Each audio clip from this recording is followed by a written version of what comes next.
जेबे घर को छोट आलू आसब तो ये रेसिपीटा निश्चय घरे बनइबे। तो ये रेसिपीटा आपण जमती गरम भात रुटी परोटा पूरी सबुथिरे खाई परिबे। बहुत ही टेस्टी रेसिपी। आपण मानको स्वागत करछि देसी food court Odisha cooking channel को। तो ये रेसिपी बनाइबे मु नेछि जोटा कि बेबी पोटाटो जोटा कि छोट छोट आलू आसे बाजार को सेही आलू आनिकी आपण ये रेसिपीटा बनई परिबे। तो आलू को 2-3 थर धोईकी 5 मिनिट खाली पानी रे भिजे नेथिल तार जमती डस्ट सब बाहर जिवो। तो ताकू धोईकी पुणी गोटे प्रेसर कुकर नहीं सिझापी।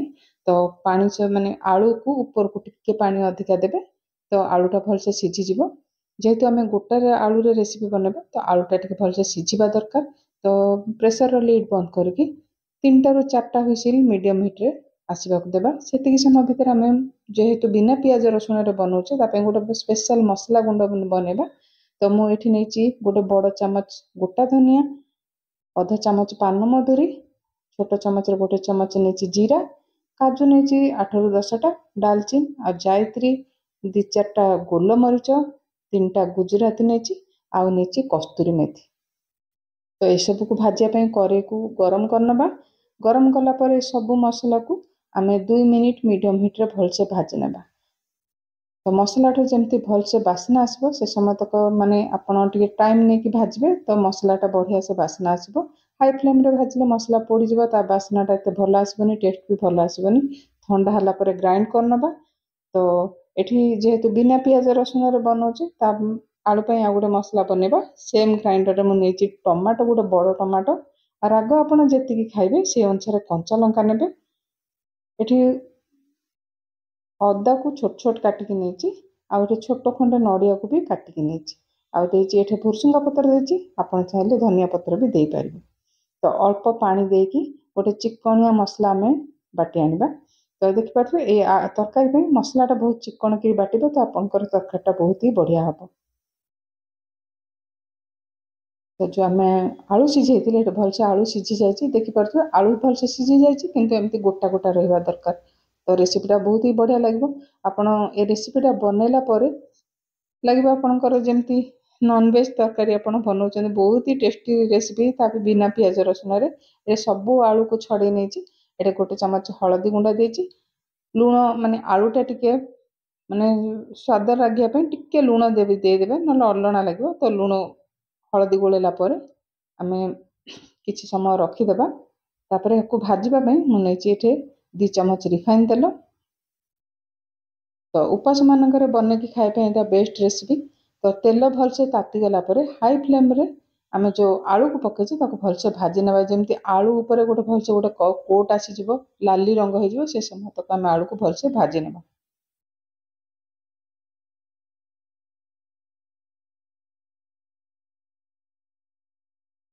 जो मैंने पनीपरिया खाइबा पसंद करुनथिबे एमती छोट आलू रे एमती रेसिपी थरे बनातु।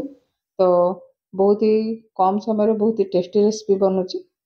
तो एपट सेपट करके भलसे आलू को भाजी नेबा।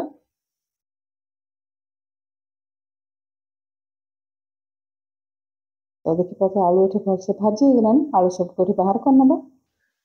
तो आलू पर जमती लाली गोटे कोट आसो से समय तक आलू को भलसे भाजी नेबा। तो ये भाजी है आलू सबको बाहर कर नहीं। तो आज रेसिपी जब आपको भल लगे तो वीडियो गोटे निश्चिंत लाइक करने। आ चैनल नुआ थे चैनल को सब्सक्राइब करने। एठी मु सेम करे आउ 2 चामच रिफाइन तेल देछि। आपण ये रेसिपीटा गुआ घी भी बनई पारे। बहुत ही भल बास्ना दब जो मानक गुआ घी पसंद तो निश्चिंत गुआ घी भी बनई पारे। एटे 2टा सुखिला लंका देछि, अल्प गोटा हेंगु देछि, आपण गुंड हेंगु भी पकई पारे, खंडे तेजपत्र, अधा चामच जीरा देछि। मसला सबको भलसे भाजी नेबा।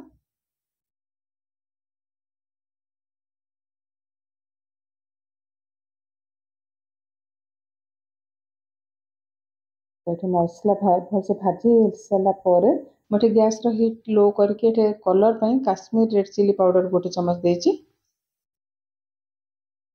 जेहेतु आम राग कंचा लंका व्यवहार करछे, गोलमरिच यूज करछे तो मो लंकार गुंडटा बेसी स्पाइसी हो।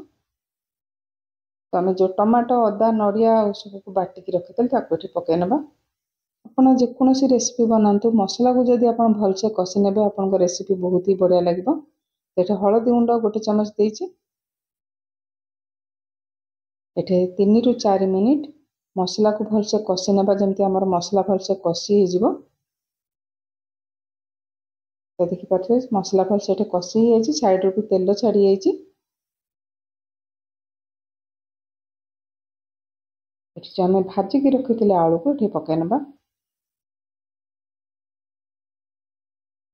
ଯେହେତୁ ଆମର ମସଲା ଭଲସେ କଷି ହେଇଯାଇଛି, ଆଳୁ ବି ଭାଜି ହେଇଯାଇଛି, ଆମକୁ ମସଲା ଆଉ ଆଳୁ ସହିତ ମସଲାକୁ ଆମକୁ ବେଶୀ ସମୟ କଷିବାକୁ ପଡ଼ିବନି। ଏଠି ସ୍ୱାଦ ଅନୁସାରେ ଲୁଣ ଦେଇଦେବା। ଆଳୁକୁ ଭାଜିଲା ବେଳେ ଅଳ୍ପ ଲୁଣ ଦେଇଥିଲେ ତାକୁ ଚାହିଁକି ଏଠି ଲୁଣ ଦେଇଦେବା, ନହେଲେ ତରକାରୀ ଲୁଣିଆ ହେଇଯିବ। ତ ଏଠି ଅଳ୍ପ ପାଣି ଦେଇ ଦେଇଛି।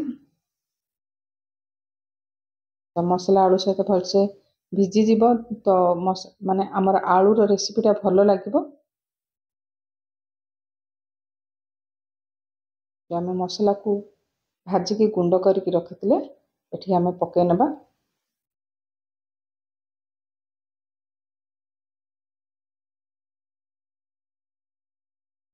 ସେମିତି ଆଳୁର ରେସିପି ଆପଣ କୌଣସି ଘରକୁ ଯଦି ଗେଷ୍ଟ ବି ଡାକୁଛନ୍ତି ତ ଏମିତି ରେସିପି ବନେଇକି ଆଳୁର ରେସିପି ଦେଇପାରିବେ, ବହୁତ ହି ଟେଷ୍ଟି ବନୁଛି।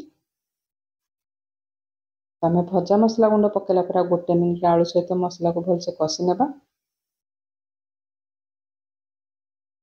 ମସଲା ଗୁଣ୍ଡ ପକାଇଲା ପରେ ତରକାରୀ ଗୋଟେ ବଢ଼ିଆ ବାସ୍ନା ଆସିବ, ଆପଣ ବନେଇଲା ବେଳେ ଫିଲ୍ କରିବେ। ତ ଏଠି ମୁଁ ଯେତିକି ଗ୍ରେଭି ବନେଇବି ସେ ଅନୁସାରେ ଗରମ ପାଣି ଦେଇ ଦେଇଛି।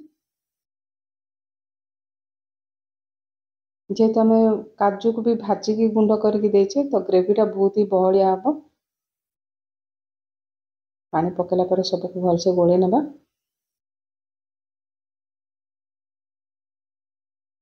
ଲିଡ୍ ଆମେ କଭର କରିନେବା। ଲୋ ଫ୍ଲେମ୍ରେ 2 ମିନିଟ୍ ଭଲସେ ଆମେ ତରକାରୀକି ଫୁଟାଇ ନେବା। ଆଉ ଦେଖିପାରୁଥିବେ କଲର୍ ସହିତ ବଢ଼ିଆ ବି ବାସ୍ନା ଆସୁଛି। କେହି ବି କହିପାରିବେନି ଏଇଟା ବିନା ପିଆଜ ରସୁଣରେ ଆପଣ ବନେଇଛନ୍ତି।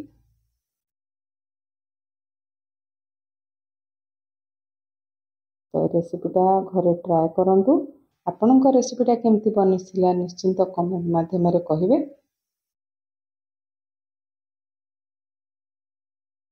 ଆଉ ଥଣ୍ଡା ହେଲା ପରେ ଆହୁରି ବହଳିଆ ହେଇଯିବ। ଦେଖିକି ନିଶ୍ଚିନ୍ତ ବନେଇବାକୁ ମନ ହବନି।